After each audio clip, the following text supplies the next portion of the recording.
Mahal, pwede ba akong, magsuot ng jumper? Outfit?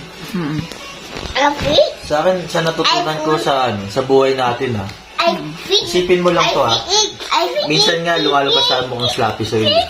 Diba? Sloppy soil na, nakubad ka, hindi pwede makita. Halika dito.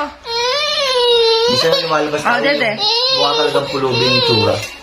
Pero, ano may sinasabi ba yung tao sa atin? Sa totoo lang, feeling lang natin yung titignan tayo ng ibang tao. Or feeling lang natin may pakialam sila. Pero sa totoo lang, wala na silang pakialam kung anong itsura natin talaga. Hindi, ang inano ko lang naman is... Kaya nga, ito yung sagot. sige, yun yung sagot. Wala Okay, siyang hindi na ako pakialam. sasagot. Ngayon, isipin mo yung tanong mo doon. Pwede ba akong jumper? Oo naman, kahit sino. Nasa iyo yan. Nasa ganun. yan. Kung feel mo sa opinion ngayon, bakit hindi?